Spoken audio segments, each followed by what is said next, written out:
difficulties, and Fatih mentioned that it's not simple. We have many challenges. So for you and for Canada, what is the main challenge you see, and how much international cooperation can help you in delivering that? Of course, there are domestic constraints, but as well maybe potential of international cooperation. Merci, Laurence. I would say, surpassing our 2030 GHG reduction targets, becoming a net zero society as we have pledged to do by 2050.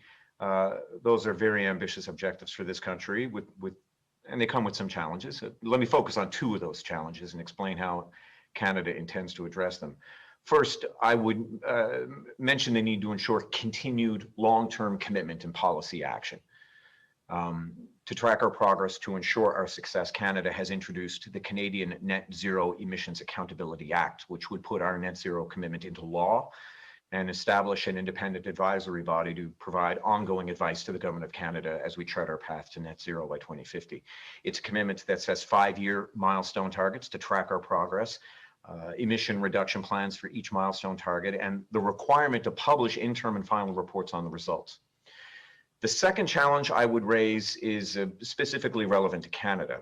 As a federation, many of the levers that are necessary to transition successfully to a net zero future rest with our subnational governments, which is our provinces and territories. Building consensus and ensuring strong collaboration with our provinces and territories is absolutely essential to success in implementing Canada's strategy and achieving our ambitious targets. This also means that we need to be flexible, that whatever the initiative is, whether it's carbon pricing or regulations, new programs, we always provide the flexibility for our provincial and territorial governments to adapt the implementation of these initiatives to their very specific and unique circumstances. We are the second largest country in the world, and in terms of a landmass, the world's largest democracy. So we have a lot of work to do. We have to make sure that every corner and every part, all of these very unique parts of our big country, are included in the transition, are included in lowering our emissions and achieving net zero. Merci.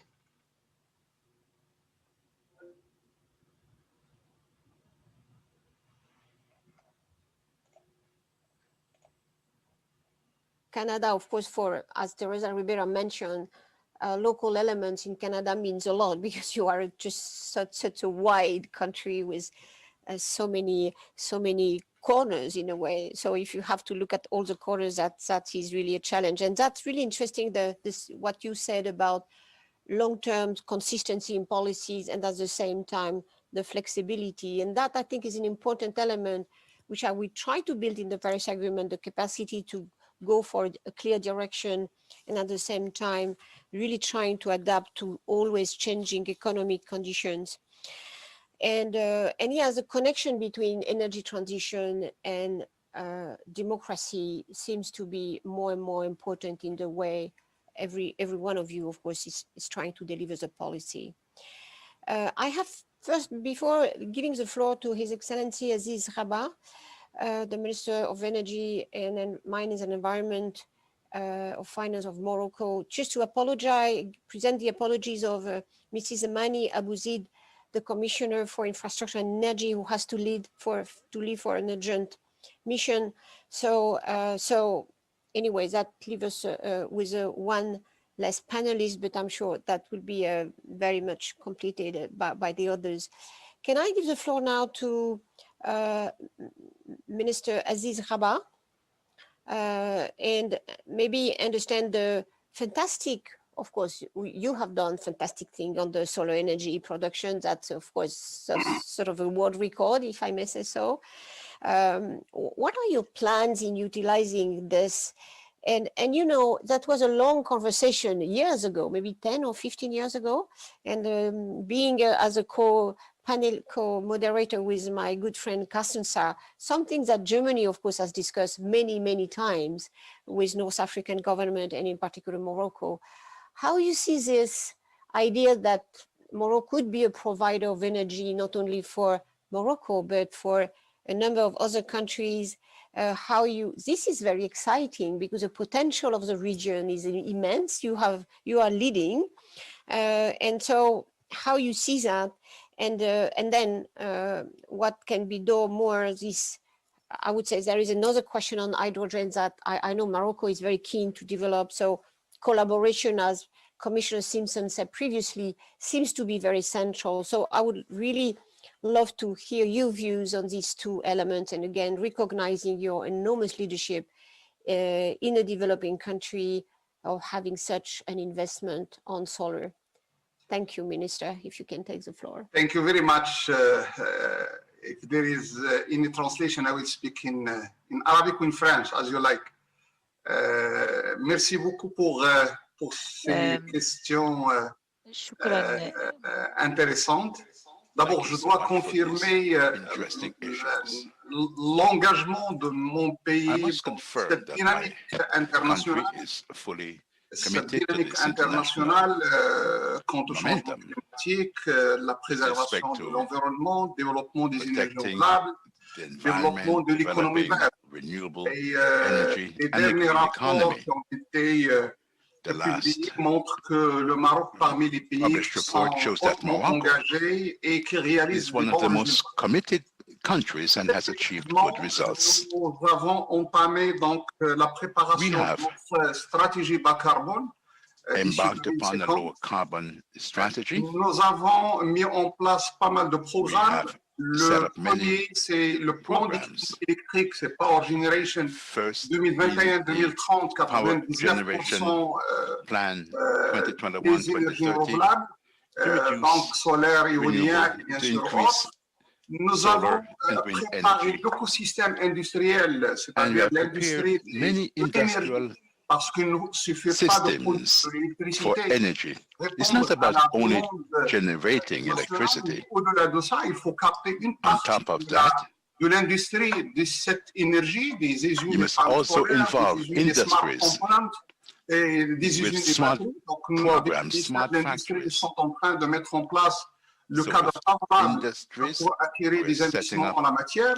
Nous avons élaboré notre feuille de route hydrogène, nous avons élaboré notre feuille de route biomasse et nous avons commencé à élaborer notre feuille de route concernant l'énergie marine.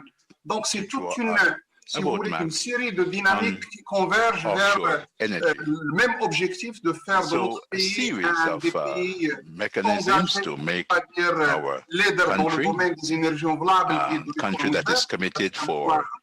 Mais nous considérons que la stabilité politique de notre pays, la position géostratégique, le climat des affaires qui ont une réforme continue pour attirer des investissements nationaux et internationaux fait que nous sommes capables de devenir une plateforme logistique pour l'économie mondiale. J'ai eu l'occasion de proposer ça lors des différentes sessions de l'Agence internationale de l'énergie, mais aussi de l'Agence internationale de l'énergie renouvelable. Et je le confirme aujourd'hui, mon pays pourrait devenir une plateforme internationale pour sécuriser la logistique de l'énergie, toute énergie confondue, et plus particulièrement les énergies renouvelables. Donc nous sommes très contents de signer avec certains pays européens l'open market de l'électricité.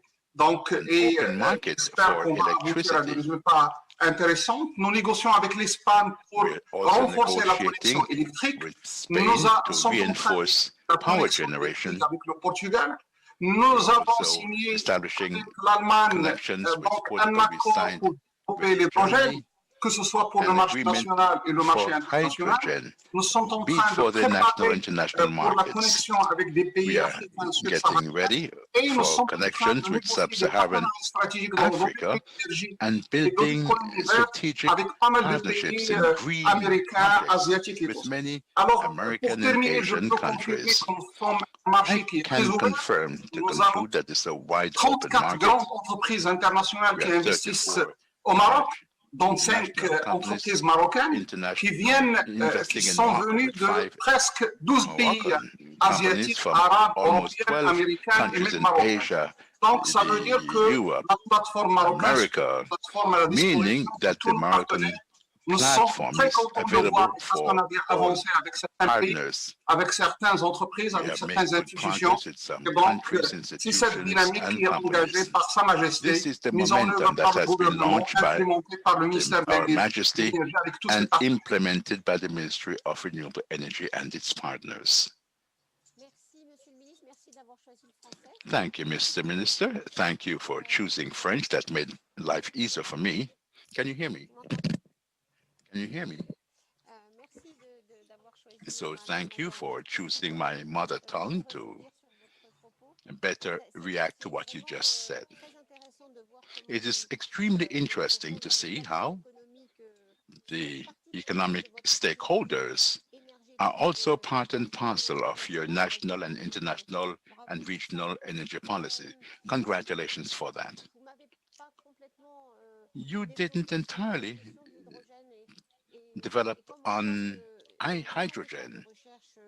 There's a major effort in research and innovation for green hydrogen, which is a very important notion. Now, for Morocco and this partnership, is that a good idea? I say that we drew up our hydrogen roadmap and we are rolling it out in a program, projects, starting with the regulations that must be favorable for this, and ways and means of encouraging national and international investments. We have noted, and this is clearly stated in the European Green Deal, that you must look for partnerships in your neighborhood, North Africa and Morocco more particularly. So we are working along those lines, investments in our country. We need green energy to be used at a national level, but we believe that partnerships with our neighbors, more particularly the European Union, will help us to create joint ventures. It's all about setting up a foundation to have joint ventures between global international companies and Moroccan companies to cater to the local market and the international market. Thirdly, research. We have signed agreements with partners, a German partner in particular, but we are open. We have set up a first research platform for hydrogen, added to many other platforms in solar energy, biomass, smart buildings, and recently we launched a research platform for smart grids. So hydrogen, there's a real momentum for it. It has started. We have started to receive expressions of interest.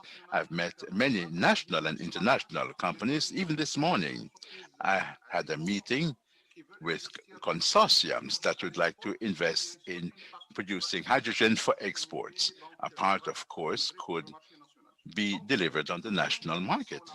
So all the ingredients are there to create these different partnerships. We are delighted to see the strategic partnership with the European Union that will increase in the coming years, especially in the field of energy. We have partnerships for electricity. We're now setting up a partnership for gas with Spain and LNG. We are seeing partnerships in hydrogen and will soon sign not only with Germany, but also with Portugal. So we are building ties between Moroccan and international research centers. Nevertheless, believe you me, the Moroccan business environment is one of the best. Each year we gain points. We were very far before. Let's say we ranked about 110th when it comes to doing business. Today, we are 53rd, and we plan to be amongst the top 30 countries when it comes to doing business in different areas, and more particularly in sectors and especially the green economy and renewable energies. Thank you, Mr. Minister. That was quite positive and very dynamic. We can see that there's the economy behind it all, and that's what we need to convince. Francisco Scarace. Francisco Starace was saying earlier that we need to convince people there is no risk into going to renewable energy, then there is really a very healthy economic context, and you are making the proof of it. There's a proof of the concept, and I think it's really important when I see some private investor considering that there is too much risk to invest in this sector, and in particular, of course, in Africa and North Africa. I will ask now Mr. Thorsten Herdan. Si vous permettez, Oui, je vous en prie, je vous en prie. l'expérience marocaine If you permit, Moroccan experience has shown that there's no risk. The contracts signed are well balanced. And I suggest that IRENA should designate a committee, a panel of experts to examine different contracts. And they'll see that in the coming years, because there'll be contracts in the years to come that will be balanced between stakeholders. The Moroccan experience has shown that the different stakeholders can all win. The goal is to have projects where we can gain more in investments. It's not just about generating kilowatts, but also projects that must be successful so that we can promote our country as an investment platform. A last message, if you permit, Madam. Africa, I say this and I repeat it, and I've said it time and time again, Africa doesn't need high-tech technology or conventional funding that we have seen so far. Today, Africa is an extraordinary market and needs to have well-adapted solutions. I believe in creating joint ventures between American, European companies with African companies that will enable us to better apprehend the African market. It's a great market. Just to speak about electrification, I think with mini grids and off grids, by mixing different energies, it will enable us to develop well-adapted solutions for Africa, and we can make our country a hub in this field. Thank you. I think if everyone doesn't call you on the phone just after this, I think something is wrong. Thank you and congratulations anyway. I will now give the floor to Mr. Erdan, and of course, we are all listening to what Germany wants to do, not only because, of course, you will have new election in very soon now, and that in the next, of course, years, the implementation of the 55% and the net zero will require enormously the contribution of Germany to lead the path. So I'm really very important to hear you. What is your perspective and your challenges to meet these goals, which are again very ambitious for whole Europe? Thank you. Yeah, thank you very much for that, and thank you also my colleagues from Canada and Morocco to playing the ball directly into my field, and of course everybody else. And it is interesting, this debate, when you're talking about renewables and a pathway to climate neutrality, because for us, as you all know, renewables are the pathway to climate neutrality.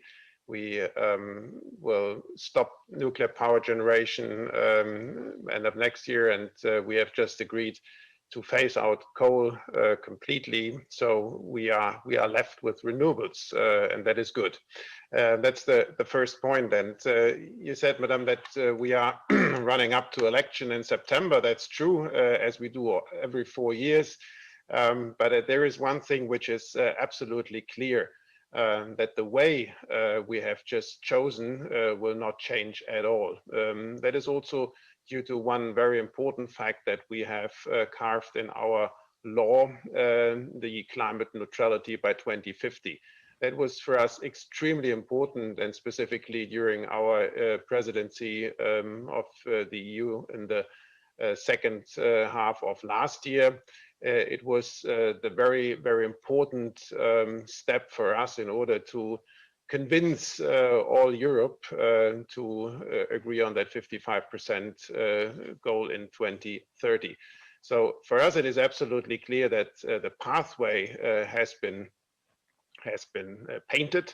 The question is, what are we doing to meet these requirements? What are we doing to go that way by our own and together with other countries? And that is, I think, why it is extremely important that IRENA is putting that topic on its very priority of the agenda, because we all have to understand, as it was clearly also said by the Moroccan minister and the Canadian minister, we have to do our homework in our home countries. Yes, so we have to find the best ways, what can we do on our own to meet the pathway to climate neutrality. But we have to understand that we have to install a global pathway. Without a global pathway, it would be impossible. It would be simply impossible.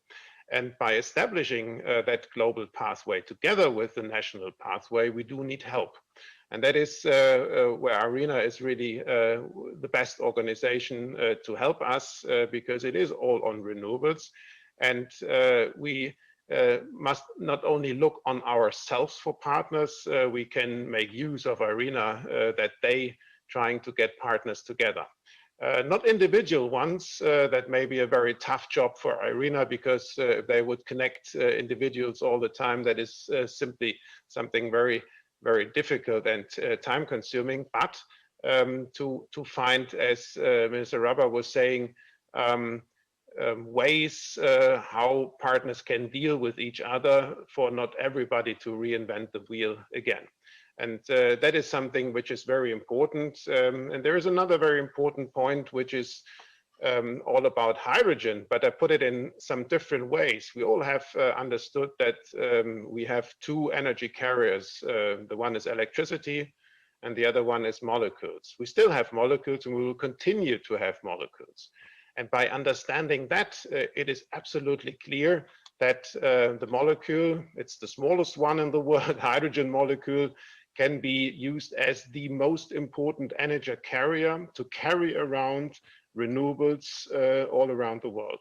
And that is very important for us, because when we were talking about electricity and working together with with other countries, we always talked about so-called electrical neighbors.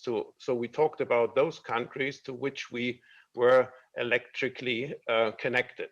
For Germany, there are a lot of countries where we have electric connection to, but there are other countries around the world which don't have that much possibility.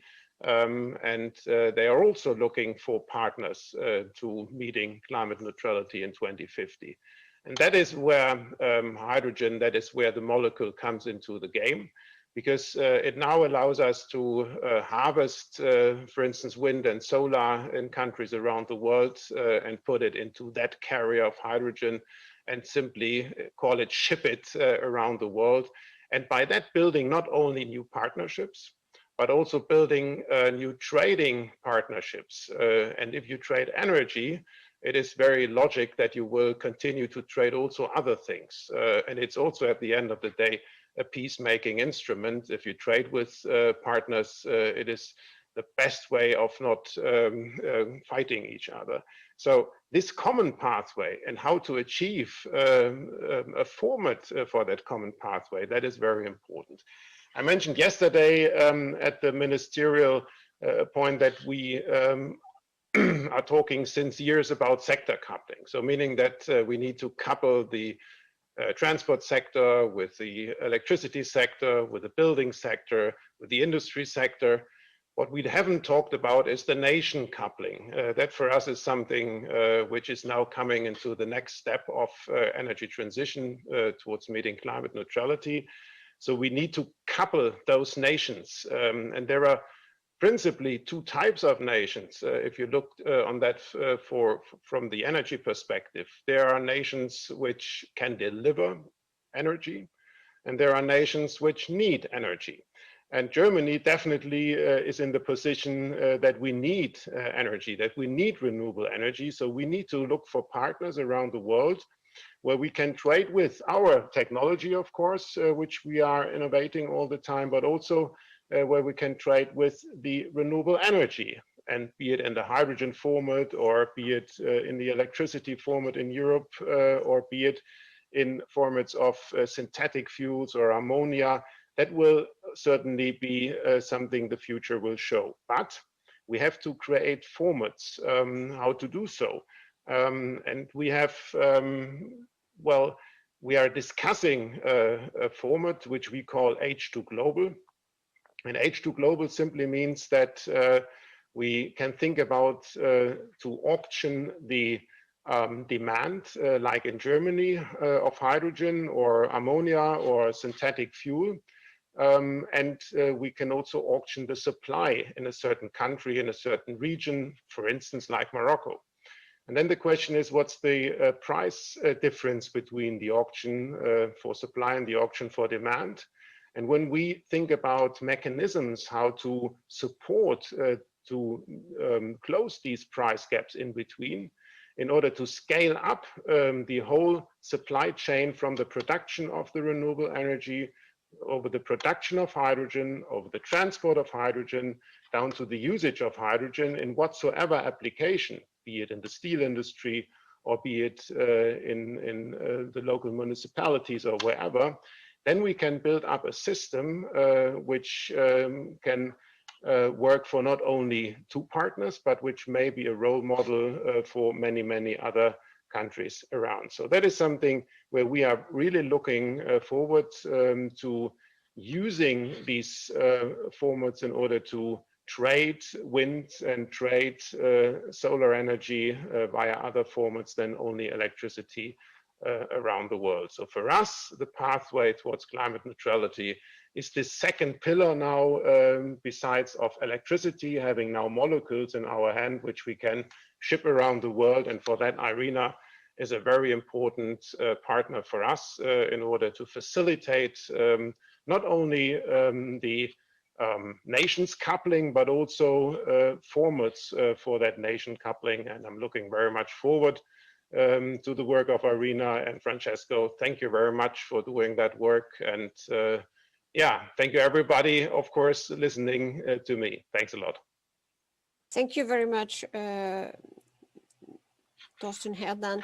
I think you give really a very complete view on both the domestic element, why we need a global pathway, and in a way how these technologies are probably facilitating this consistency and convergence between different domestic policies and around renewable, and very clear role for IRENA, by the way, you clearly describe. So it was organized like this, that I would handle the moderation to my dear friend Carsten Saar, who is well, everything on climate and environment and energy. Of course, Carsten has played an enormous long-term role, and really a deep friend that has facilitated all the conversation across Europe and internationally on putting this long-term vision, and of course on renewable energy in particular, but not only. But before this, handing over to him the moderation, I'd like to introduce Minister Arifin Tasrif. He's not here, but we will listen to a short video. And of course, Indonesia, because he's the Minister of Energy and Mineral Resources, Indonesia, is of course a very, very important country these days. As you know, very sensitive to climate impacts. At the same time, a lot of an energy mix heavily relying on fossil fuels.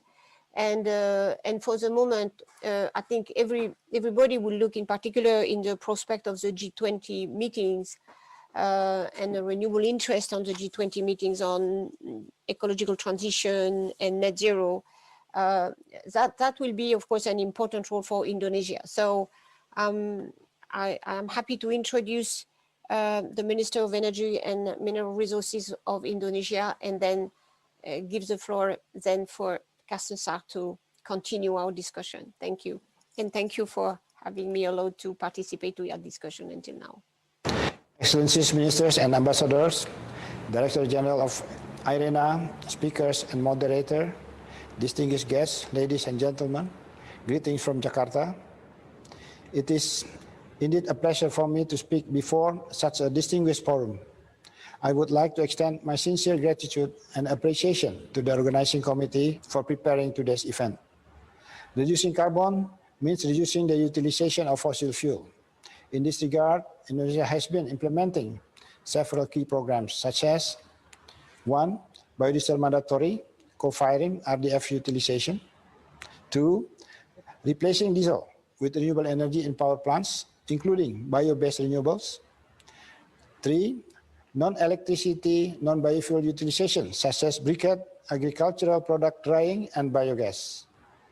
Since biodiesel plays an important role in supporting national energy security, the Indonesian government also has made strategic plan for biodiesel development.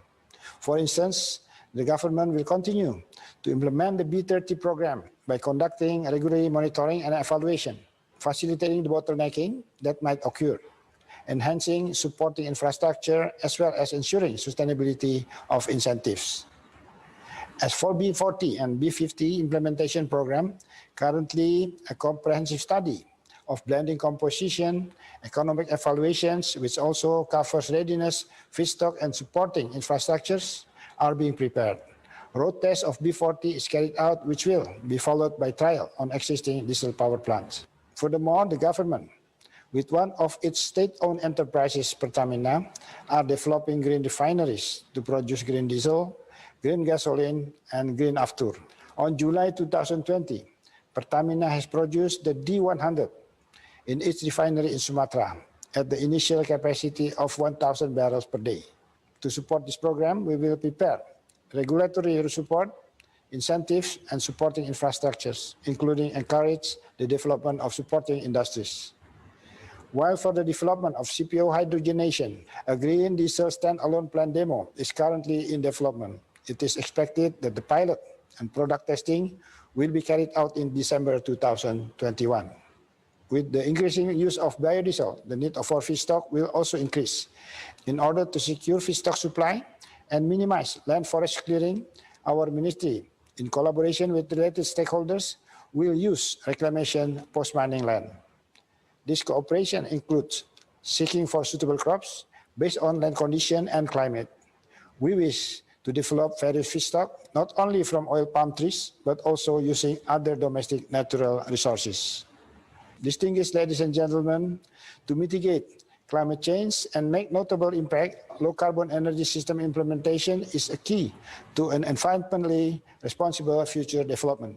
I'm sure that sharing of knowledge and lessons learned through such a distinguished forum is important to successful transition towards carbon neutrality. In this modern area of fast connectivity and globalization, the world has become a global village. As members of the same village, we should all work together in making the world a better place for a better future. Cooperation in levels of bilateral, regional, and multilateral is needed to foster international collaboration. Thank you.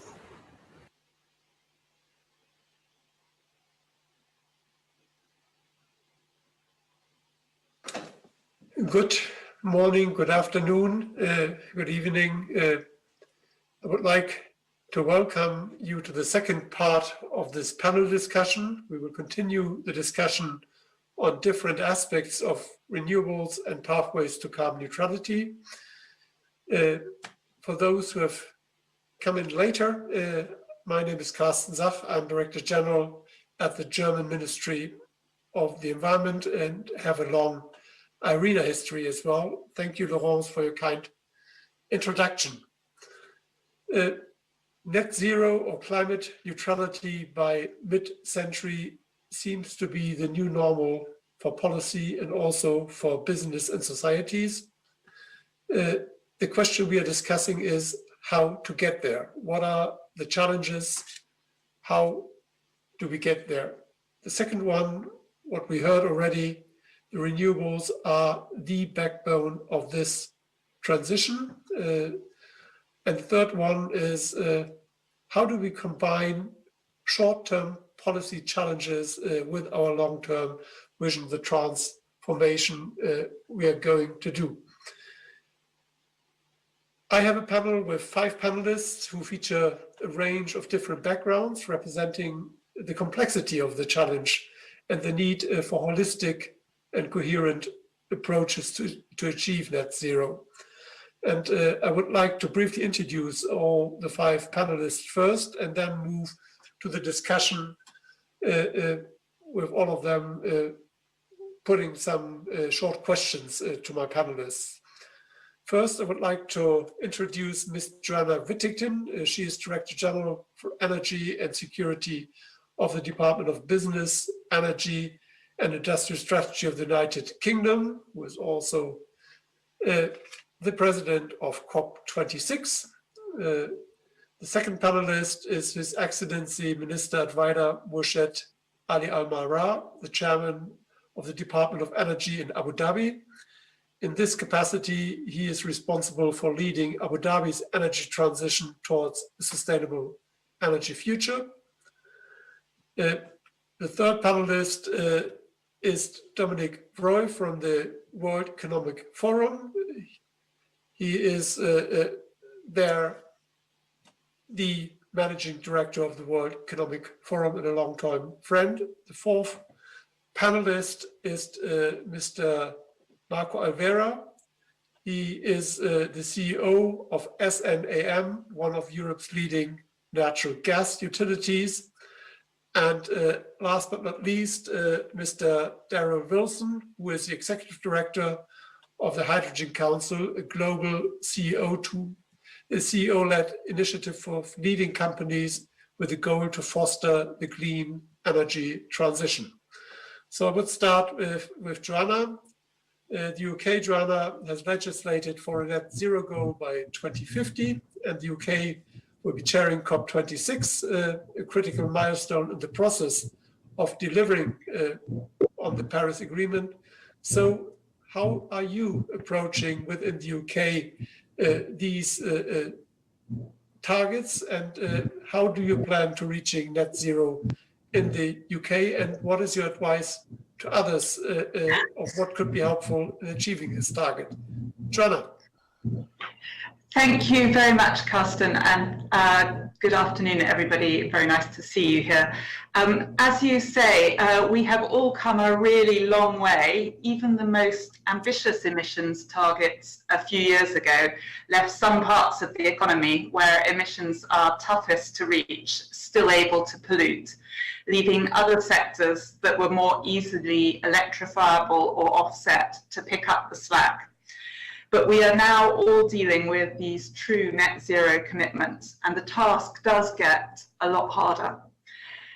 As you said, in 2019, we legislated for what we call net zero, setting into law a 2050 target, which is having a profound impact on policy-making decisions on energy, on housing, agriculture, transport, industry, and finance.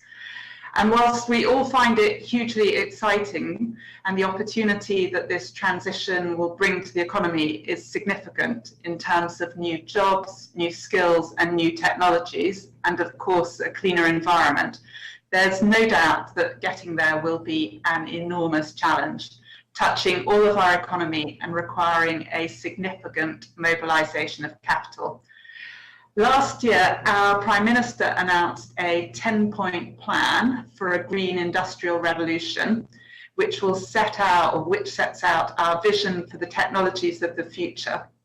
And he followed this with the publication of an energy white paper in December. The white paper set out a really significant role for electricity, as we use electricity to decarbonize some of our emissions intensive sectors, in particular transport, but also in the United Kingdom, the heating of our homes and buildings. This requires us to fully decarbonize the production of power, but also to respond to the challenge of an almost doubling in demand for electricity. So the 10-point plan outlined some of the key projects and that we'll need to undertake to help us establish new capabilities. We looked at, in particular, the future of the hydrogen economy, where we'll be investing £240 million into supply chain infrastructure, research and development, and demonstration sites across the country for green and blue hydrogen. Achieving a hydrogen economy will also require us to invest in carbon capture technologies that allow us to reduce emissions from the production of blue hydrogen and bury carbon deep underground or use it as feedstock for other processes. With a £1 billion investment into 4 carbon capture clusters across the United Kingdom, we'll capture 10 megatons of carbon per year by 2030, the equivalent of taking 4 million cars off the road. Crucially underlying all of this is a recognition that to meet the challenges of the rest of the century, we need to dramatically level up our skills and job space by investing in industrial decarbonisation, energy efficiency improvements, offshore wind, advanced nuclear technologies and smart grids. We're not only tackling some of the hardest to abate emissions, but we're also bringing opportunities and high-skilled, high-paid jobs to all parts of our country.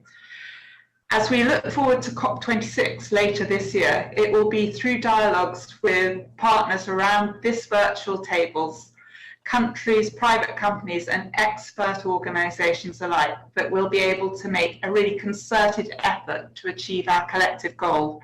And we really look forward to our continued cooperation with IRENA on this vital agenda. Thank you very much. Thank you, Joanna. Thank you for laying out your very comprehensive roadmap or plan and making the bridge towards your COP26 presidency. We know that not everybody is there yet. So what is your advice? What should happen to strengthen plans to raise ambition at the global level?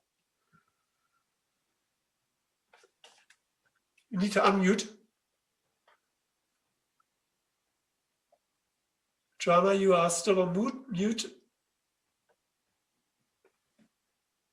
Now you're Apologies, my computer chose to shut down at that moment. So we have looked in a number of different ways at what we can do domestically. And as you say, it's important that what we do domestically can then be leveraged to achieve this global ambition. We think there are a number of things that, in addition to setting a target, a net zero target, are important. We think that the development of policy frameworks with clear regulatory and statutory backing to them has been very important at a sector level. So when we look at the power sector, the emissions caused by buildings, by transport, by industry and land use.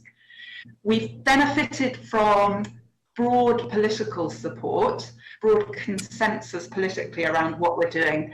But another thing that's been super helpful has been the provision of independent advice, in our case from the Committee on Climate Change, which has helped to depoliticize the process for setting targets and introducing new policies. And then I think the other thing which will be really important and be great to hear from others on is the role that innovation can play in providing, we've looked to provide support for technical and market innovation, supporting technologies like hydrogen, carbon capture, but also floating offshore wind and energy storage. And these will be essential for all of us if we're to allow to reach the net zero goal, both in the timescales that we need, but also in a way that's affordable and sustainable for a global economy. Thank you, Joanna. Let me now turn to His Excellency Al-Marra. Abu Dhabi has played a leading role in mainstreaming renewables, including some very large solar installations, while being still a major oil and gas producer. So what is your vision towards net zero, and what kind of commitments does your country have? Your Excellency, the floor. Thank you, sir. First of all, I'd like to thank you, Mr. Christensen. I'd like to send my regards to all the participants, to the Vice Chairman, Vice President, and Director General. Hello, and good to be among you talking about ambitious target when we are going toward zero carbon energy. I agree with Mr. Fatah Piro that 80% of that is actually contributed to the energy sector. On this part of the world, with the hydrocarbon main driver for the economic, that actually did not stop us by committing to the Paris Agreement. We've made the national determined contribution But in 2015, we made a 24% to be reached by 2021. We are focusing toward meeting those objectives. We further enhanced our target on the greenhouse gas emission. Lately, on December 2022, we could pump it up and even do much better by 23% more. We are focusing on reducing the emission by 70 million tons.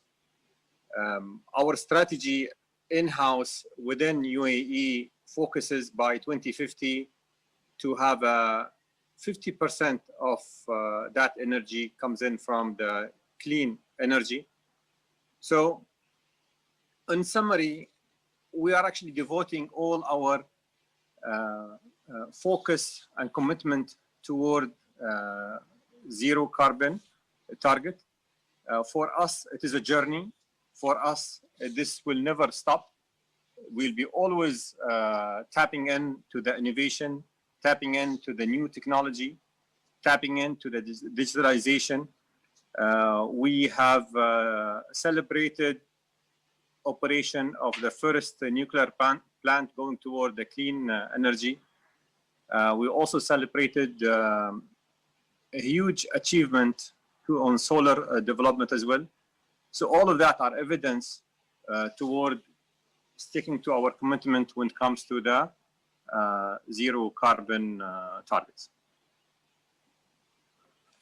Excellency, thank you very much and for your commitment and also highlighting the role which innovation plays. I have one question for you.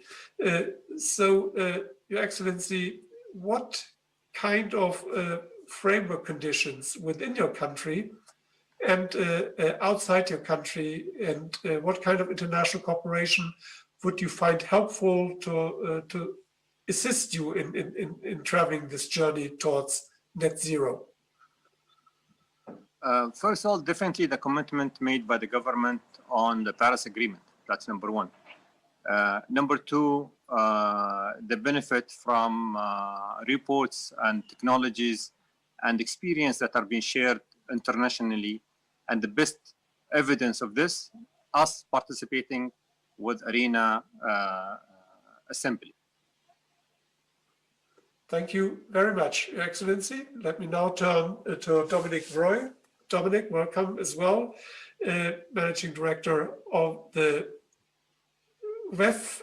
So we were talking, and I know that you, Dominic, were deeply involved in that, on pathways to net zero. So which elements of this require multilateral action, and how would you get, as a World Economic Forum, also business on board on this journey?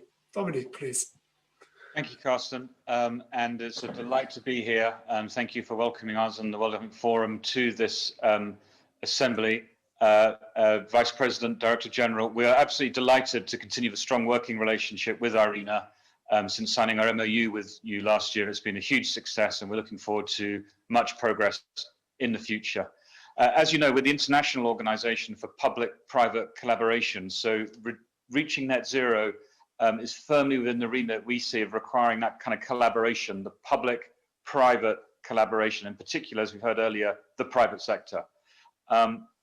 Promisingly, we're seeing more commitments coming through from business as well as government over the past 12 months or so. I think arguably we are starting to reach a tipping point on net zero commitments to 2050.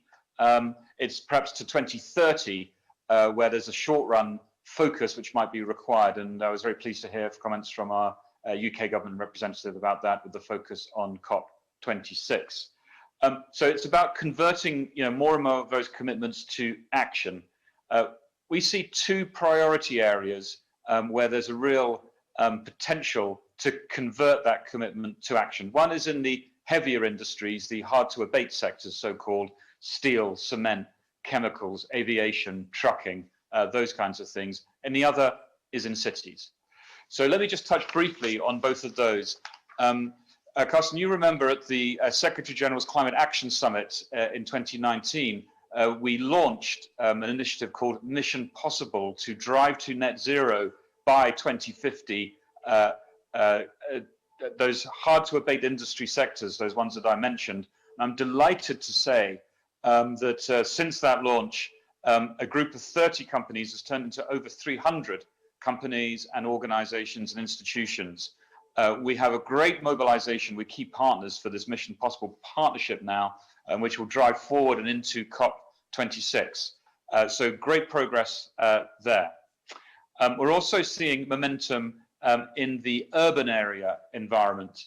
And of course, when it comes to cities, you know, two-thirds of the global population live in urban areas by 2050. So in the face of that rapid urbanization, can we do the same in terms of mobilization for that net zero in cities? And I'm delighted to say that alongside the heavy industry mobilization, we at the World Economic Forum have launched a program on net zero carbon cities, which is bringing together over 70 stakeholders so far from 10 different sectors, recommending that cities and businesses embrace action for systemic efficiency, ultra efficient buildings, smart energy infrastructure, clean electrification, those sorts of things. So quite heavy on the innovation agenda that was mentioned earlier.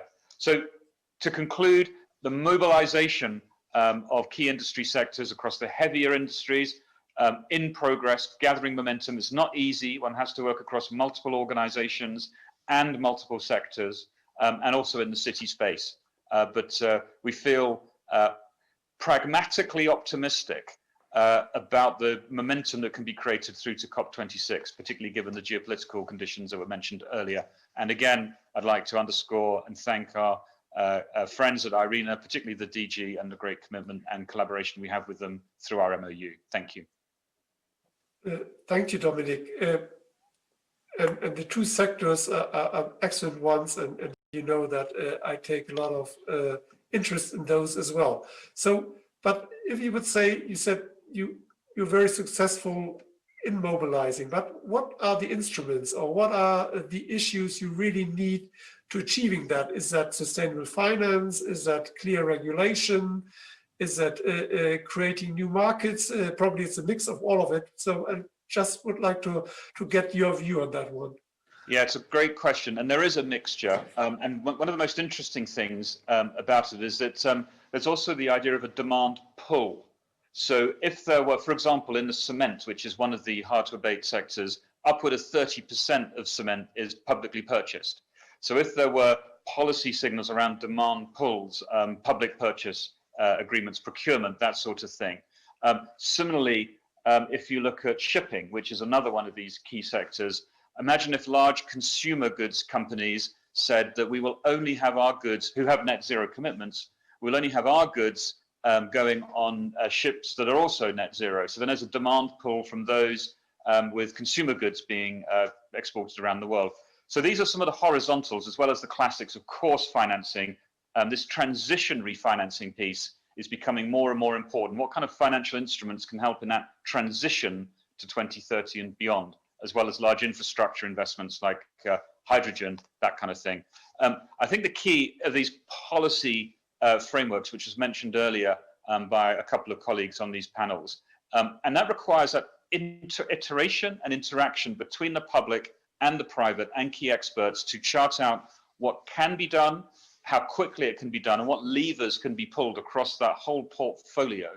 The final thing, if I can, I'd just say, Carsten, is actually, and I think Laurence touched upon it, as did you, there's a systemic change at work.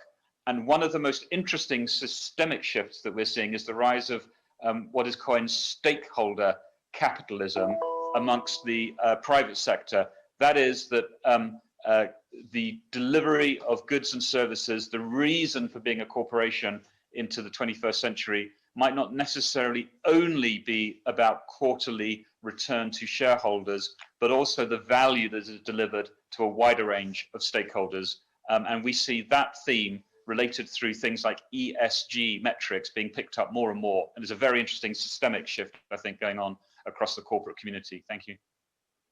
Thank you, Dominic. That's a perfect closing words, because now we turn to the private sector. Marco Alvera, can you tell us how your company views the challenges and opportunities of a net zero pathway and what actions you are taking.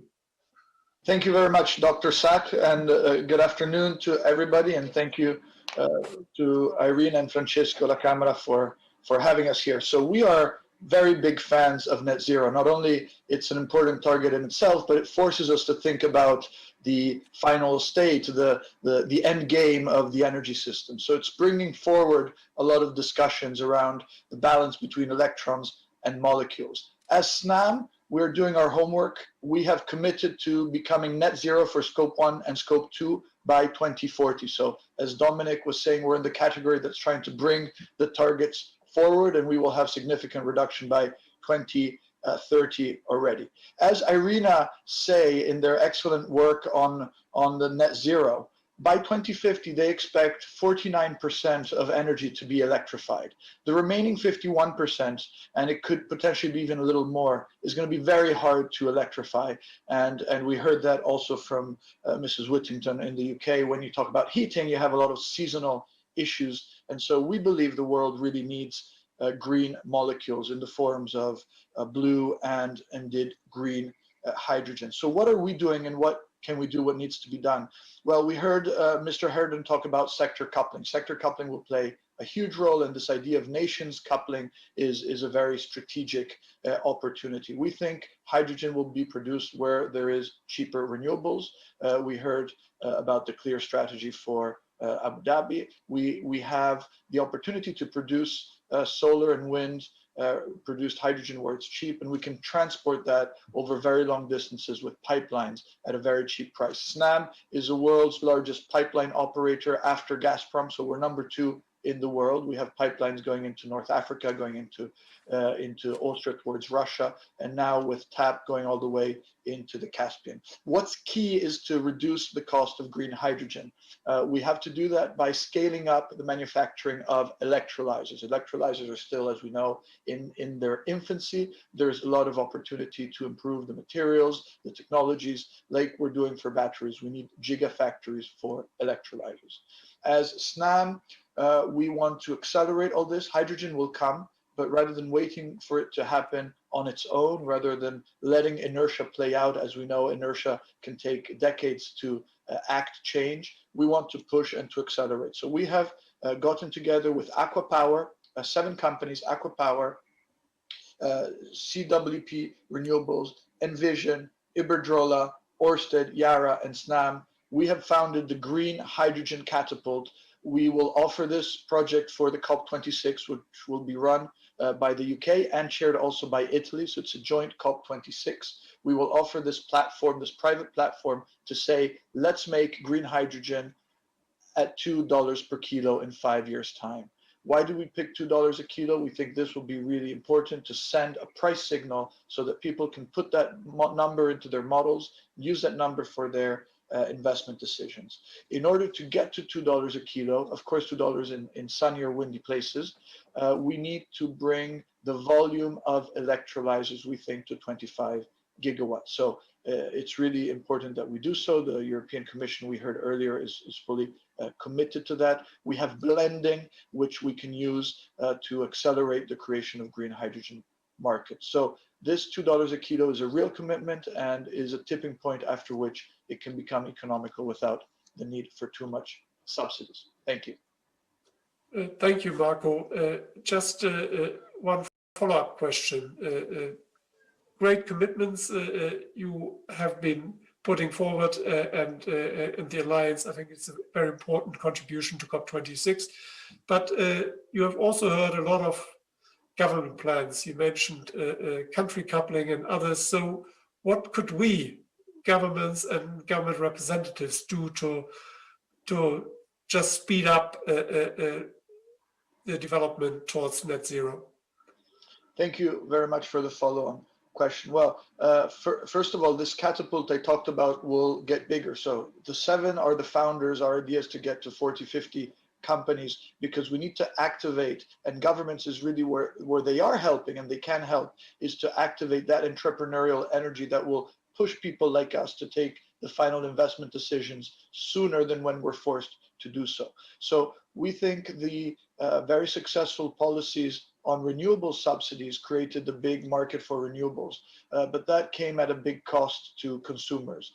Governments today have to figure out, and it's a huge opportunity to combine public and private policy. As Dominic was saying earlier, there's this huge tidal shift towards ESG. There's hundreds of billions, if not trillions, of ESG dollars that are waiting for bankable projects. There are companies like us that can't wait to start investing in bankable projects. We need some focused policy nudges. Governments, like Mr. Herden said very clearly, should focus on the low-hanging fruits, and in those alliances, that collaboration that will allow us to avoid the mistakes we did with the first round of renewable sponsorships, which cost us essentially $1 trillion for consumer money.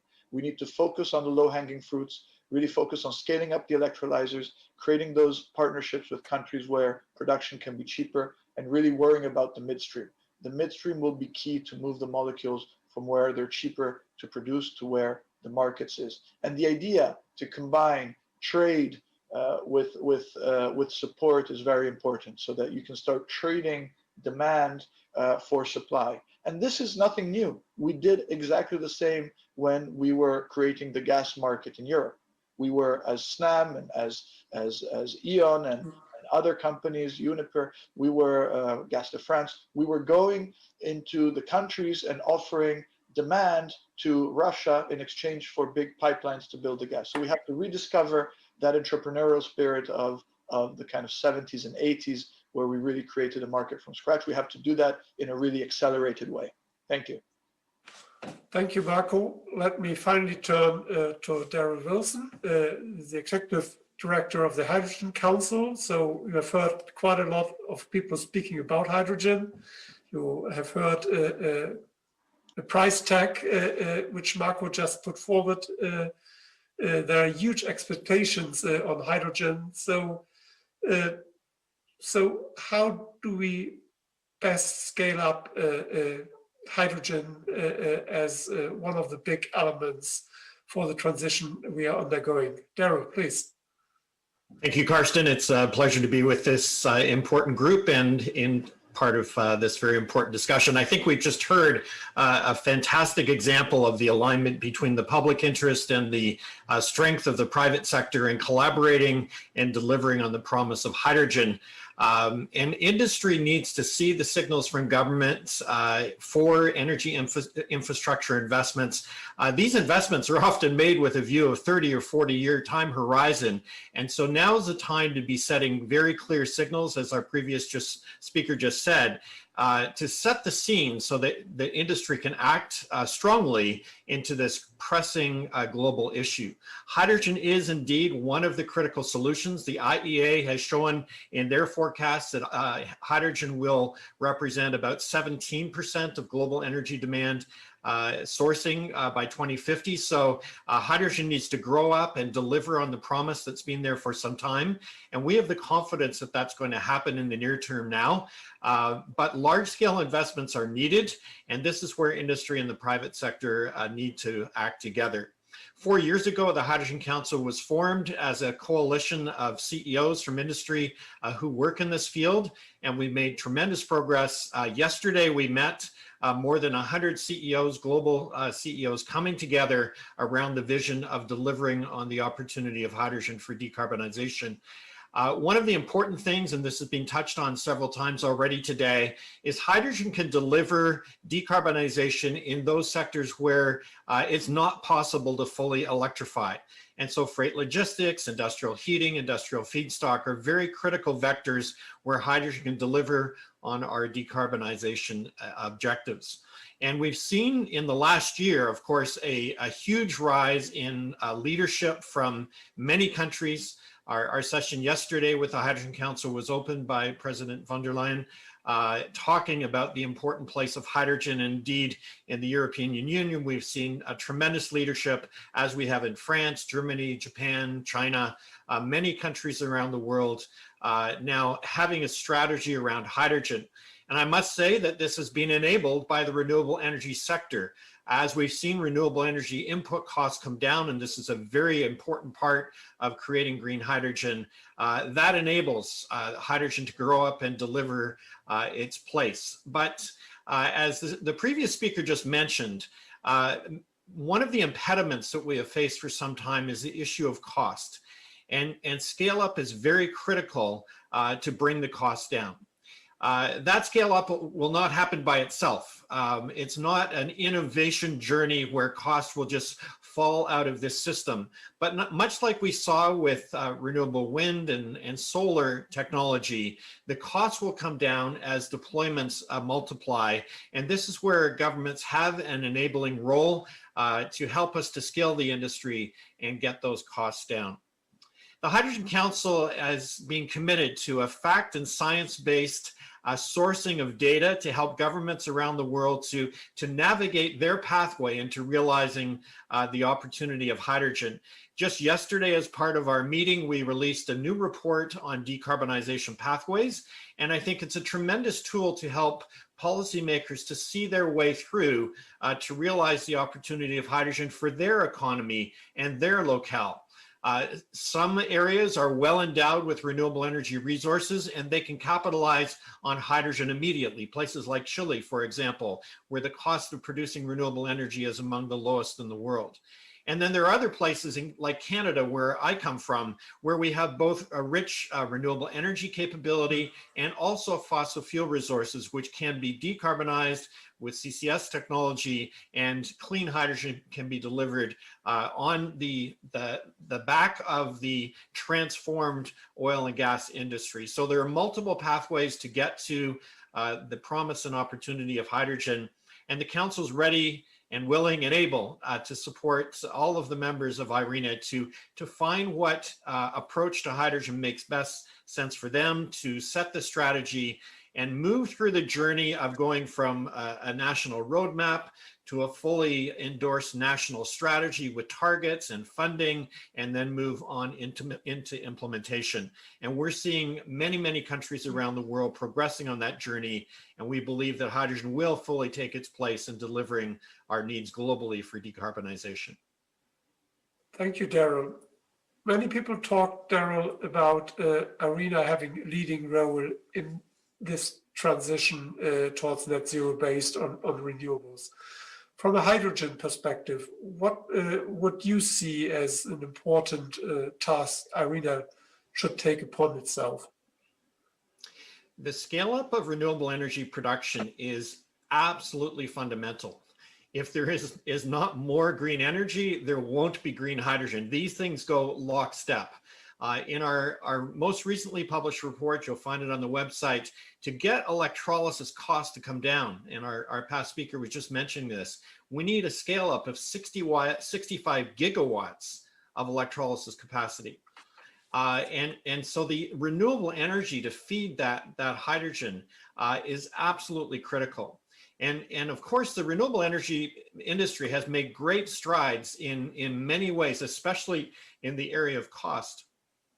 But the social license and social acceptance for renewable energy has to continue, because the extent of renewable energy deployment in the world needs to go up by many orders of magnitude. So that's a critical element, is to help navigate that path for public acceptance and to have the social license to deploy extensively more green energy around the world.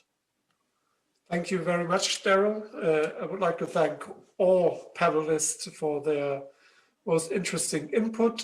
We heard how important it is to have clear frameworks, a clear strategy, which breaks down targets into roadmaps, then to policy strategies. We clearly heard how important it is that governments take an active role. For example, Dominic, you were proposing clear procurement in order to help scaling up, but that we heard in other interventions as well. So I don't want to sum up all the excellent input you have given, because we're running a little bit behind of time. And with that, I would like to hand back to the chair of the session, Minister Singh. Thank you very much for giving me the opportunity. I applaud my panelists. And with that, Minister, I hand back over to you. Thank you. Dr. Sachs for most ably conducting the panel discussion. I also thank the panelists for their insights into the problem, the great mission before this world. I would now like to open the floor for interventions. We already have some requests. I'll call up the countries in the order of the requests received.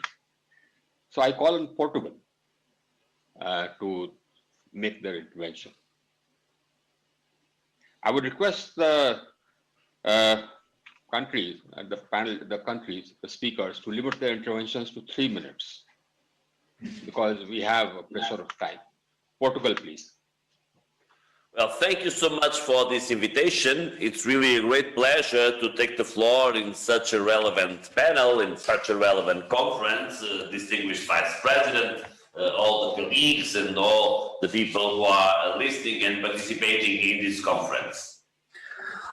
I'll start this intervention by referring that Portugal will continue to be at the forefront on the path towards carbon neutrality by 2050. We were the first country in the world to assume that carbon neutrality commitment and push for the adoption of this goal by the European Union. Clean energy is essential to achieve carbon neutrality. Portugal is delivering on its commitment. In later years, we significantly increased the share of renewables both in the supply side and in the end use.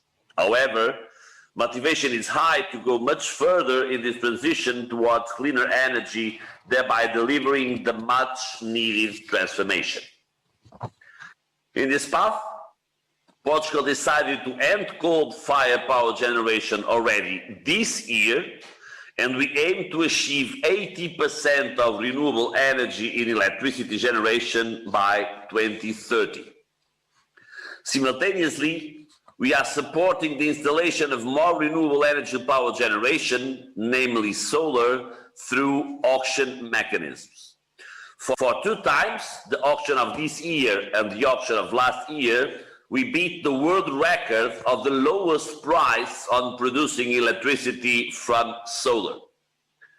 The COVID-19 pandemic brought us additional reasons to accelerate this transition and to pursue with renewed ambition our energy and climate goals. We are aware of the magnitude of the challenge, but our past performance on renewables and greenhouse gas emission reductions gives us the confidence that we will succeed. Greenhouse gas emissions were reduced by 26% in Portugal since 2005, and in 2020, the share of renewables of electricity generation reached 59%. This is solid evidence that decoupling is possible. In 2019, we reduced 8.7% of GHG emissions, while EU average was the reduction of 4.3%. And our GDP annual growth was 2.2%, when EU average was 1.5%. So the decoupled is really possible. Our economy grows much more than the average of the European Union, and our reduction of emissions was more than the double of the European Union. The conclusion is very obvious. Supporting the deployment of renewable energy to face climate and energy challenges is amongst the most cost-effective measures. Additionally, investment and collaboration are, in our view, crucial enabling conditions to reach our goals. These are global common challenges that require global common answers. The work of IRENA is starting with a collaborative framework on green hydrogen could be relevant in this context, providing a platform for dialogue and coordinated action to accelerate development and deployment of green hydrogen worldwide. We have already adopted our national hydrogen strategy last year, which foresees over 2 gigawatts of renewable hydrogen electrolyzers by 2030, and this represents 5% of the EU goal by 2030. Focusing on green hydrogen will have a double dividend, changing the historical Portuguese profile as a net energy importer into an energy exporter and creating a new industrial pole, consolidating the already boosted Portuguese renewable energy sector. We are in very, very good conditions to produce a green hydrogen in Portugal because we have the lowest price of electricity coming from solar in the world. And as you know, the big part of the OPEX of producing hydrogen is the cost of electricity, of energy. Distinguished participants, to conclude, large projects cannot be developed in an isolated manner, but through open dialogue engaging relevant institutions, private sector and civil society, and creating strong partnerships. Portugal is ready to actively contribute to the work that Irene will develop on this field in the coming years. And thank you. Thank you, Portugal. I now give the floor to Ukraine.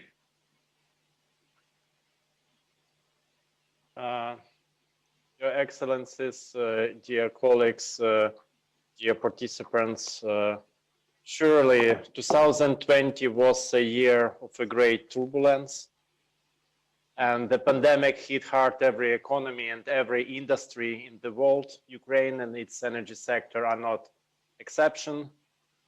As we look for ways to recovery, there is one thing to keep in mind. Times like these are also an opportunity to a change. We can give up the old ways and outdated policies and adopt new ones for a more sustainable future. Thus, it is important that Ukraine's economic recovery and energy sector reform align with the green transition. Ukraine is committed to the Sustainable Development Goals and the Paris Agreement. Ukraine aims to become climate neutrality till 2050. Current energy strategy till 2035 is under revision by the Ministry of Energy, which seeks to introduce more ambitious measures to carbon footprint and greenhouse gas emission reduction. And this year we will develop new energy strategy till 2050 based on the EU Green Deal goals. The green transition should be only just. Current Ukraine's energy strategy targets a balanced growth of the renewables in the country's energy balance for the decarbonization of its economy. Now we have a 12% share of RES generation. Our strategic target for 2035 is having 25% of energy coming from renewable sources will be reached, and the projected growth is actually much higher, and we think have more than 60% target for 2050 as attainable as well.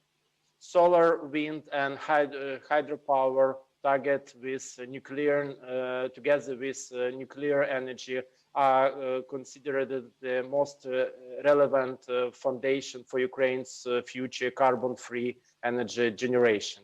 At the same time, our agriculture sector provides a significant resources base for development of bioenergy, and we are getting ready to use this potential. We aim at replace a thermal generation that use coal with more environmental friendly sources, and we are actually working together and working toward these goals. In recent year, Ukraine showed a rapid growth in the installed capacity of RES facilities. We, as our previous speaker, Portugal, we launched green auctions starting this year, and we are welcome all participants to take part in this work. As Commissioner Simpson has mentioned, the EU has adopted a hydrogen strategy for climate neutral Europe until 2050. Ukraine is considered a priority partner for the EU due to its potential for green hydrogen production and the existing gas transportation infrastructure, GTS. integrated with EU. We begin to work on the concept and legal foundation for hydrogen energy development. We are interested not only in the export of hydrogen to Europe, but also in its use as energy sources in Ukraine. The GTS operator will evaluate readiness and reliability of the system for new energy sources in order to ensure efficient and safe operation of the system. Transportation routes will be identified and appropriate technical regulation will be adopted. I'm personally committed to support the launch of a pilot project with foreign partners, as well as project of international technical assistance to create a domestic hydrogen market in Ukraine. We are aware that clearly outlined and transparent rules are needed for a quick integration with the European market.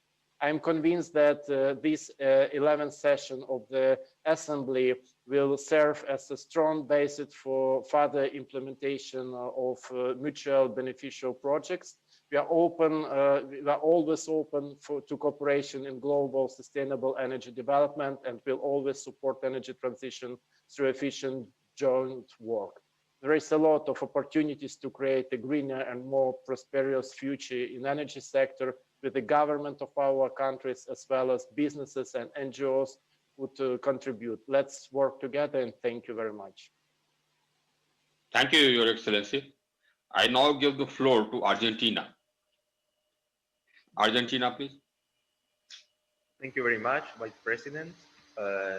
Dear ministers, distinguished delegates from governments and international organizations, it is a pleasure for me to participate in this important plenary meeting as a sideline of this year's IRENA Assembly meeting. As you know, hydrogen is gaining an increasing attention among the renewables for its potential to serve multiple purposes towards carbon neutrality. Namely, it offers a way to decarbonize some sectors where it is difficult to reduce CO2 emissions, such as transport and energy-intensive industries. It is versatile since it can be produced from different sources, either natural gas or renewable energy. It can be transported in liquid or gaseous form, and it can be transformed into electricity or used as a fuel. And it also serves as an energy storage and therefore has the potential to complement other renewable energies. Moreover, following the principle of common but differentiated responsibilities, hydrogen is set to play a key role in the just energy transition of many emerging economies. In Argentina, renewable energy sources are vast, affordable, and open up new opportunities for the future of energy. The legislation on renewable energy, which was passed in 2015, set forth that 20% of the consumed energy must be produced from renewable sources by 2025. As a result, the share of energy generation from non-conventional renewables has increased markedly in recent times, reaching up to 13% by the end of last year, of which wind energy accounts for about 70%. In relation to hydrogen, the Argentine government has already acknowledged its importance back in 2006 when the law for the promotion of hydrogen was passed. And in view of the prospective innovations and the global attention hydrogen is receiving, the current administration is working on an interministerial initiative towards the development of a hydrogen national strategy that would eventually feed in an update of the existing legislation. At the same time, the prospect for hydrogen production and use in Argentina are attracting the interest of a number of enterprises. For example, a private company has launched a pilot project to produce green hydrogen through wind energy from southern Argentina and Patagonia to be delivered to power plants in Buenos Aires. This is spanning about 2,500 kilometers distance. And additionally, YPF, Argentina's leading energy company, jointly with the National Council for Scientific and Technical Research, have created a consortium comprising about 35 companies with the purpose of establishing public-private partnerships along the hydrogen value chain. Argentina's current administration strongly believes that hydrogen plays a strategic role in the just transition toward a cleaner energy matrix and will lay great emphasis on the use and production of hydrogen in all its forms, four colors, as you can call it, from green hydrogen through renewable energy to blue hydrogen through natural gas.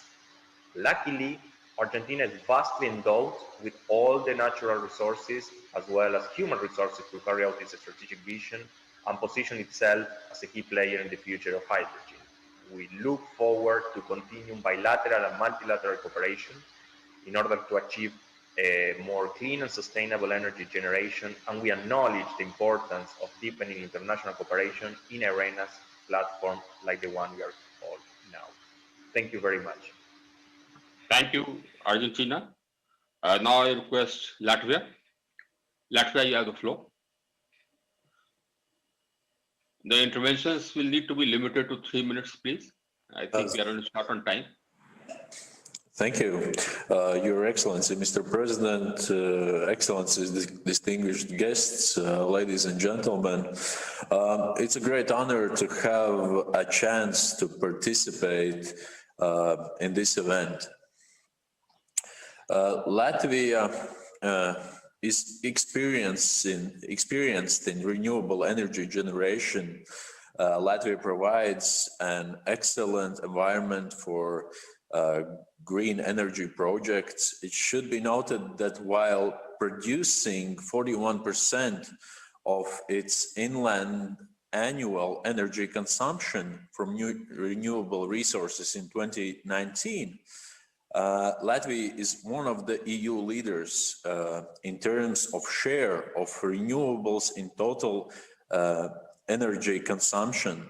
The two most prominent renewable energy sources in Latvia are biomass and hydropower.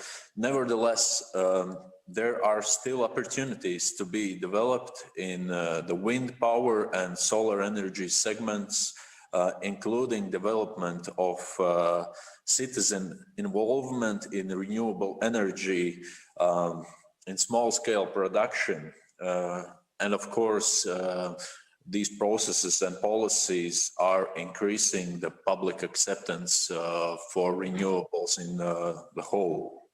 European Union has committed to a climate neutrality by 2050 and proposing legally binding targets of net zero greenhouse gas emissions by 2050. Latvia also is planning to reach climate neutrality by 2050. Ambition for climate neutrality will require additional measures to decarbonize the energy sector. Latvia has adopted a comprehensive national energy and climate plan with ambition and measures to increase renewable energy shares in annual energy consumption of 50% by 2030. Latvia wants to highlight the EU as well as national climate ambition will be used to spur sustainable economic growth, create jobs, deliver health and environmental benefits for citizens, and contribute to the long-term global competitiveness of the economy by promoting innovation in the green technologies. Latvia wants to focus on one important aspect regarding its future energy mix, and this is bioenergy. Biomass plays an important role in Latvia's central heating system. Latvia has well-developed central heating systems, and we consider that biomass will have substantial role also in future centralized heating systems. Further development of efficient use of bioenergy contributes also to the Latvian energy security and rural employment. Wooden building materials used for future zero energy buildings will be useful for cutting emissions in building sector. We think that in the future work within IRENA should also continue to focus on sustainable use of bioenergy.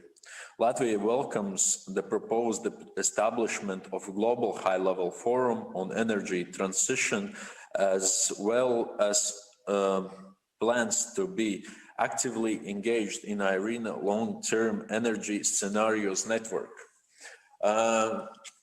Thank you for excellent organization of IRENA online session. In future IRENA events after the pandemic, the possibility to participate also in online should remain. Thank you for your attention. Thank you, Your Excellency. Thank you. And I now give the floor to China.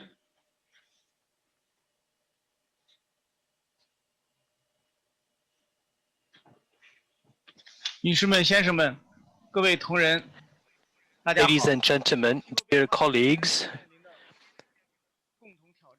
climate change is a common challenge that we all face. To combat climate change has become 加快绿色低碳转型是各国的共同选择。2020年9月22日，习近平主席宣布了中国的碳达峰和碳中和目标。 So we have got the ambition as the biggest developing country. There's only 30 years left for us to reach decarbonization and peak our emissions. But this shows our responsibility as a bigger country. According to my to National Energy Administration data, up to now, we have reached a great success in the installed capacity of renewable energies.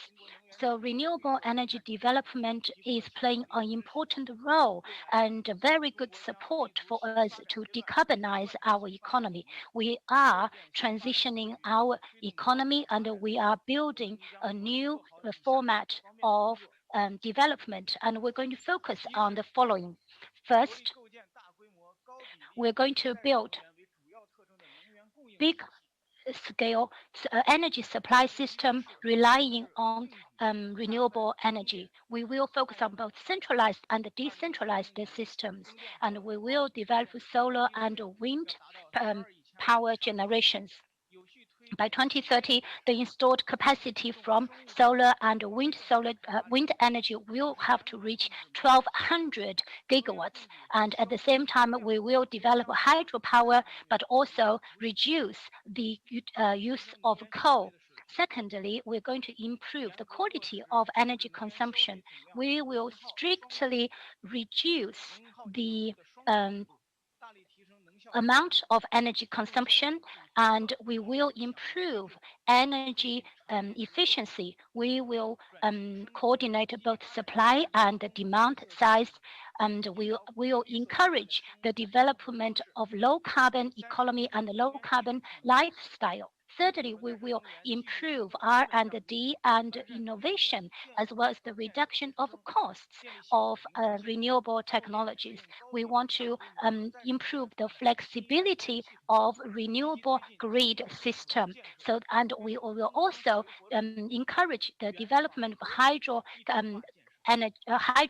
We want to build an integrated system consisting of all sorts of renewable energy sources. Fourthly, we will build a system to safeguard the energy system. We want to explore the spot market of energy trading system so that we can make sure that the electricity generated will be utilized and traded. And we also will build a better carbon trading system. Fifthly, we want to share our experiences to work together with other countries to share experiences and jointly conduct projects both bilaterally and multilaterally. At the moment, we are facing unprecedented challenges. Climate change is threatening our very survival. So we want to build a common community for our shared future. And we will work together with the countries to face the challenge. And we want to work together to contribute to the green transition of the world. Thank you.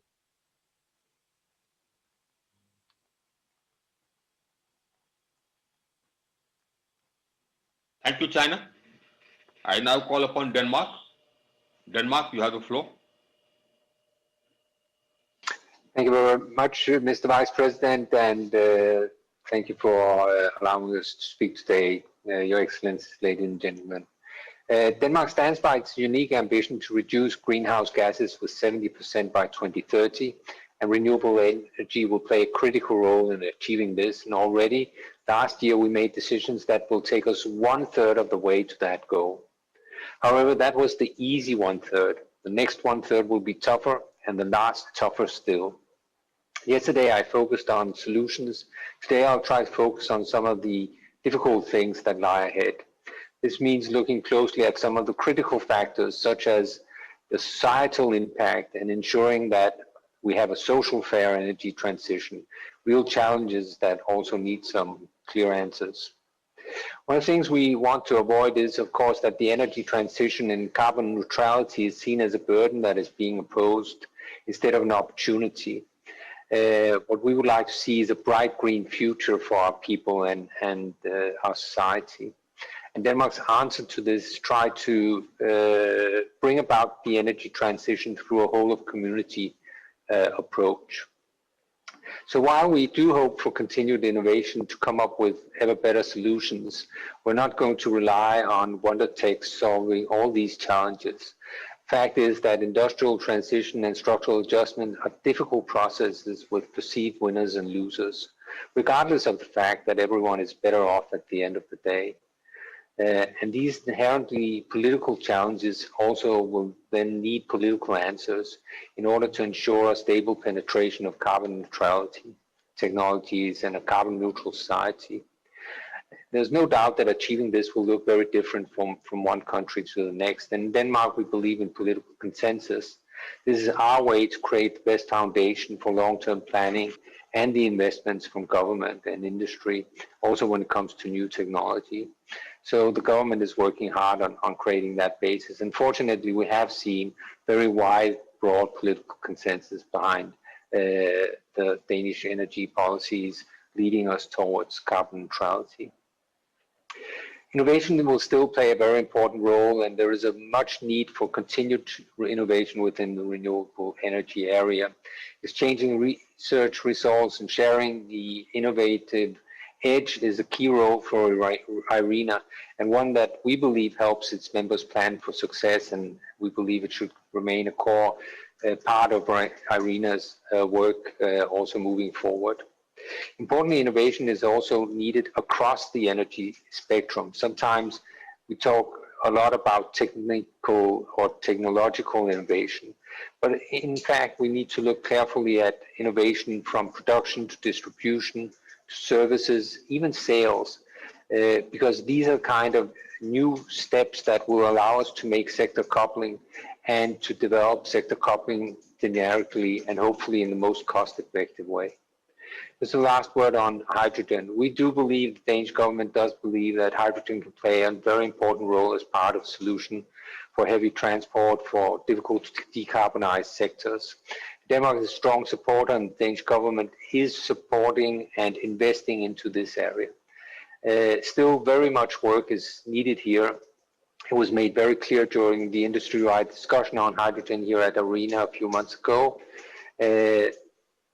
Hydrogen has a big potential, but it needs to be supported by the creation of a commercially viable route that will allow the building of a large hydrogen market. And here, certainly, many countries will have to work together to create that foundation and agree on how do we create the best opportunities to have large-scale hydrogen production moving forward. This is what the industry is asking for us. This is what governments need to come up with an answer to. Thank you very much. Thank you. Thank you, Denmark. And I now call upon Sweden. Sweden, you have the floor.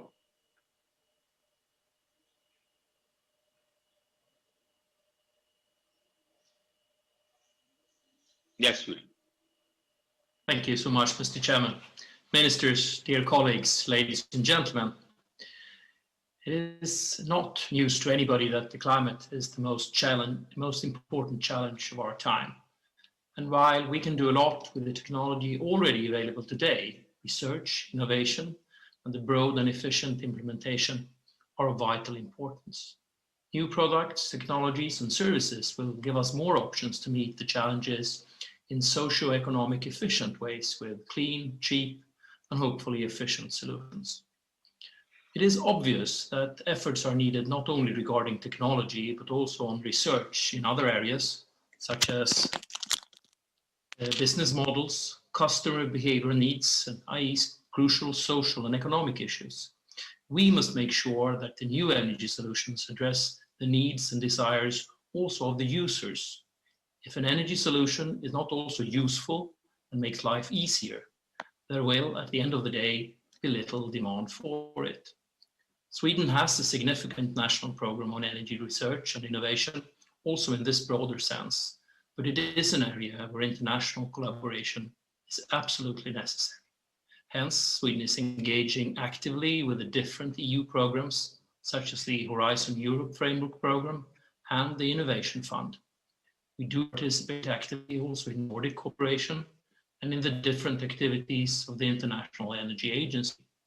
We are also active in the Mission Innovation Initiative and look very much forward to the launch of the second phase of MI 2.0.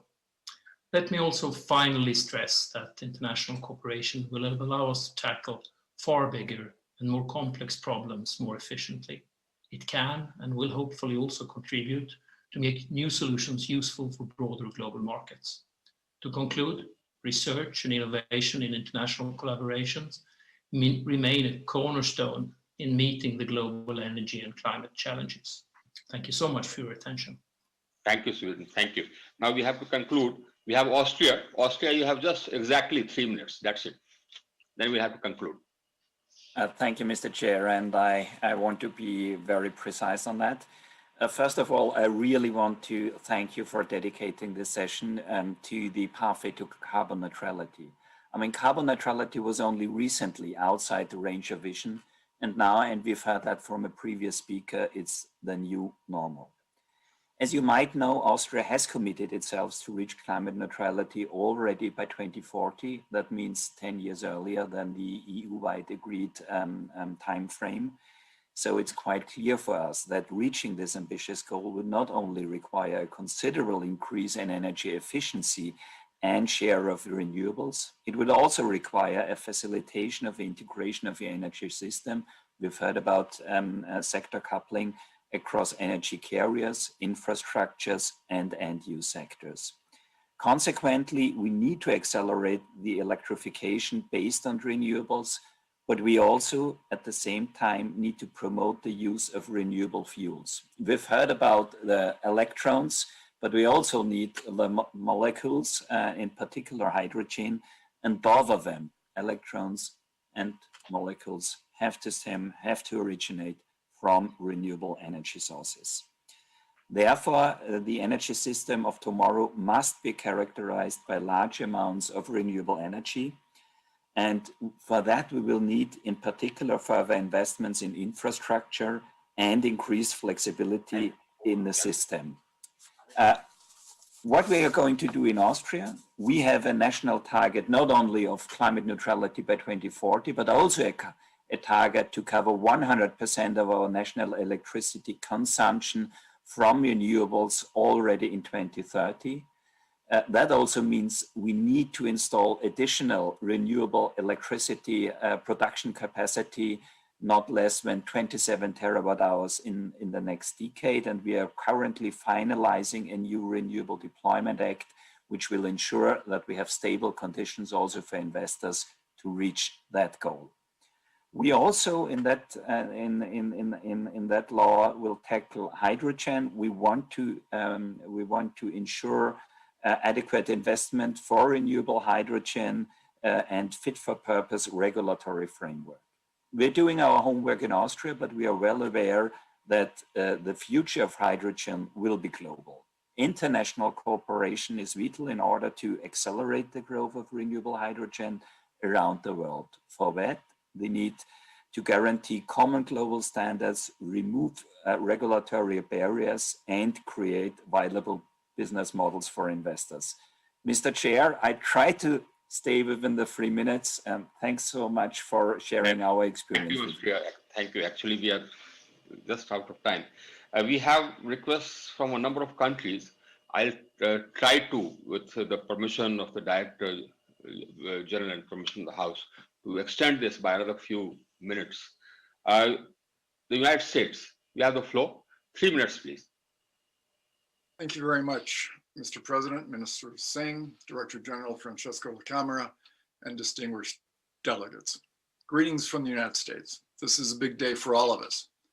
For today, we talk about green hydrogen and pathway to carbon neutrality. It is both a universal truth and an uninspired energy joke to say that these days hydrogen is everywhere. Hydrogen makes up nearly 3/4 of the visible universe, which is about the percentage of times the topic comes up in any conversation about the energy transformation. Hydrogen is an energy technology, and green hydrogen in particular has achieved buzzword status. However, of even greater significance is the remarkable amount of financial investment that governments and the private sector are putting toward the technology, from innovation to production to distribution. The reasoning is manifest because the potential is enormous. Green hydrogen is seen by many as key to unlocking the significant emission reductions throughout the industrial, transportation, power, and heating sectors. However, like all things when speaking of the energy transformation, green hydrogen needs to be considered in relation to all other elements that form the pathway to carbon neutrality. One must take into consideration a vast network of regulatory and policy-related issues, of infrastructural and broader physical and social considerations. A green future of green hydrogen will require green returns. For while a small but growing amount of low carbon hydrogen is already being produced globally, it is essential that the international community demonstrate leadership. Such leadership from IRENA and IRENA members can enable the large-scale efficiency gains needed to expedite the transition from the current state of play to regional and global hydrogen infrastructure, distribution, and markets. But replacing current hydrogen production and applications in industry, power, transportation, and heating with green hydrogen will have to be done not just by displacing incumbent technology, but by economically outcompeting all other zero carbon options. And this is no small task, and will inevitably require a system-level orientation driven by cross-border cooperation. And here, IRENA can help make an important difference. The price declines we've witnessed in recent years in solar and wind must take place with green hydrogen if it is to compete in the market. And that competitiveness is determined in large part by continued price declines in renewable energy, as we've heard previous speakers talk about. Further, hydrogen presents an opportunity to bolster the economic case for renewable energy projects, justifying renewable energy overbuild and reducing the need to curtail generation when demand is low. Many see green hydrogen becoming cost competitive with blue and gray hydrogen by 2030. Here in the United States, Texas and our Midwestern states already have wind power prices that could make green hydrogen cost competitive closer to 2025, provided the associated structural improvements are also in place. And of course, renewable energy production will need to scale accordingly. Doing so will require and create significant additional revenue flows for renewable energy projects, driving project development costs down even further, which would in turn make green hydrogen even more competitive. In conclusion, the United States looks forward in the coming weeks, months, and years to work with IRENA membership to pave the way to a future where green hydrogen will compete globally across a range of sectors and help create the just and equitable clean energy future the people of all our lands desire and deserve. Thank you very much. Thank you. United States. France, please. France, you have the floor. Thank you. Good afternoon, everybody. If I may so, I will intervene in French. Bonjour à tous. Merci beaucoup pour l'organisation de cette session et les discussions. Hello, everyone, and thank you for organizing this session with a very exciting discussion so far. I'd like to thank Mr. Francesco La Camera and the IRENA teams for the great quality of this meeting. Coming back to the ambitious policies that we'd like to set up to achieve carbon neutrality by 2050, already presented by the Minister of Ecological Transition, I would like to now stress hydrogen, which is fundamental, as pointed out by your American colleague. Technological, economic, and social innovations are here more and more. Recovery plans for COVID-19 are a source for deploying new solutions and to deeply change our economy and our industrial model. In this context, low-carbon hydrogen is innovating and highly promising. It can be used to decarbonize our industry and transportation, to stabilize our electricity system. As of 2018, France was one of the first countries to include hydrogen in its national strategy, with the wish to deploy French technology. In view of the challenges raised by COVID-19, China has increased its ambitions in low-carbon hydrogen. On the 8th of September last, the French Minister of Economy and Finance, Mr. Bruno Le Maire, and Madame Barbara Roby, Minister of the Ecological Transition, revealed a new national strategy for hydrogen to invest 7 billion euros in the sector, of which 3.4 billion euros in the next 3 years. This strategy focuses on furthering industrial capacities for low-carbon hydrogen with 3 priorities. First, reduce carbon in high CO2 emitting industries, and secondly, developing heavy mobility and supporting research and innovation to develop skills to anticipate as of now on the future uses of hydrogen. Several calls for projects have been launched since October for 625 million euros. Tomorrow, the 21st of January, for the first time, the National Council for Hydrogen France will meet in Paris.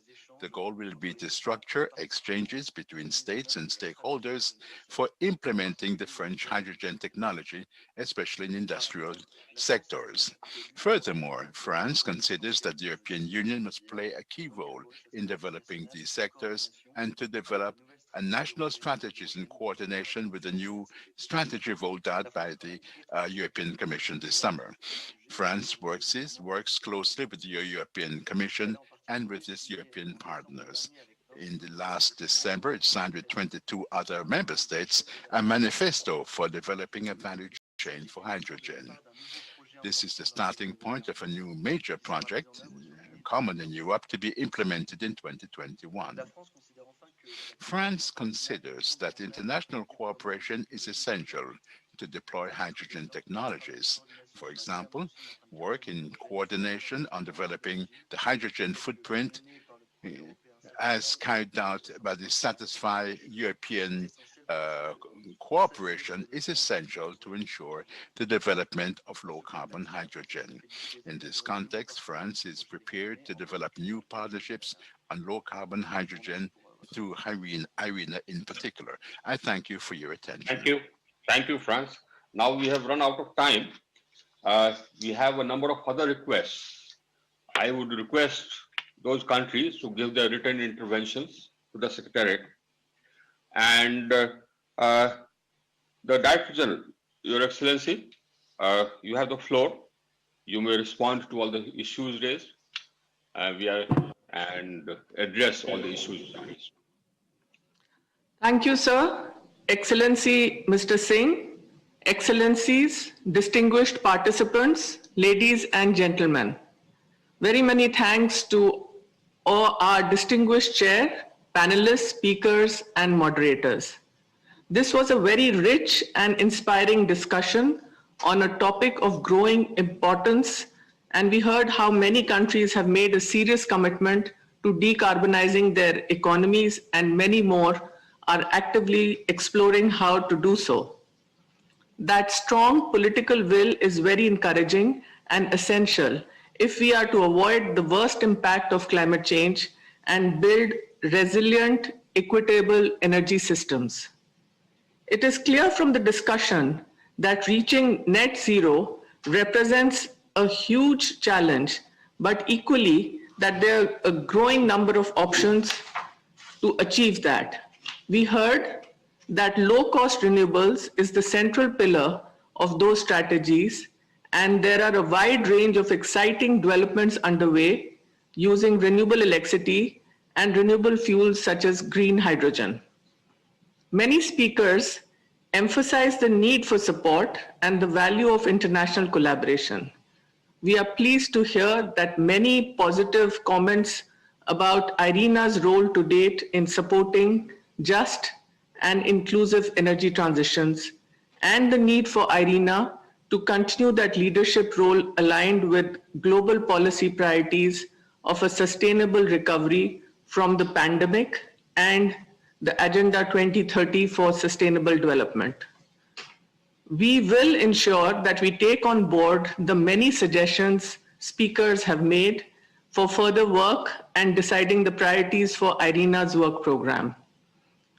In particular, IRENA's members reaffirmed the lead role of IRENA in the implementation of net zero strategies in line with the Paris Agreement.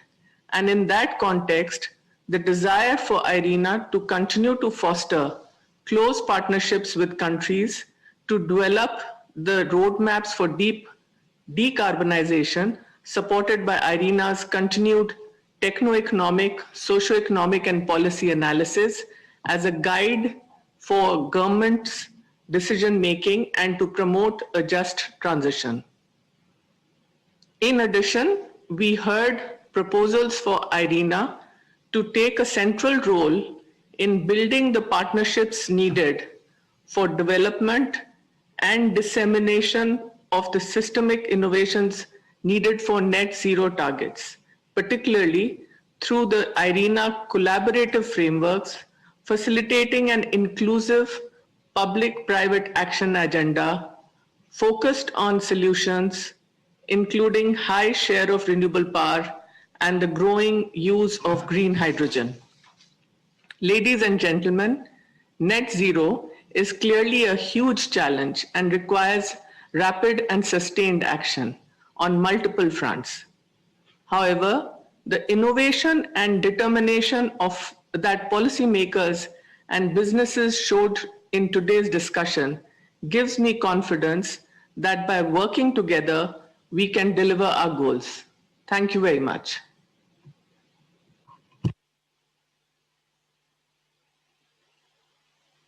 The Director, Mrs. Singh.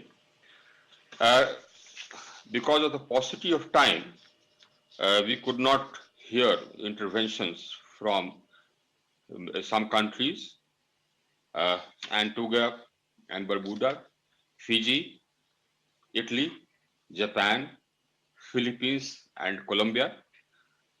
We apologize because for the paucity of time, we could not accommodate your request to speak. We request you to give your remarks in writing to the IRENA Secretariat, and your remarks will be included in the official records. I thank all the speakers. I must say that this session has been most enlightening. We have all benefited from it.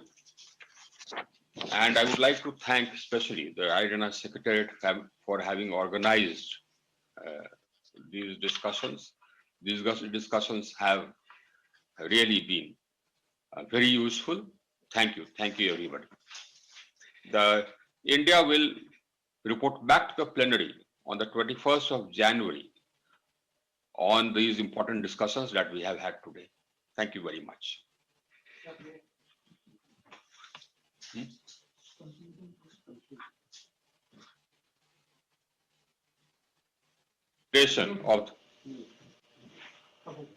This concludes our consideration of the ministerial plenary meeting on renewables and pathways to carbon neutrality, innovation, green hydrogen, and socioeconomic policies.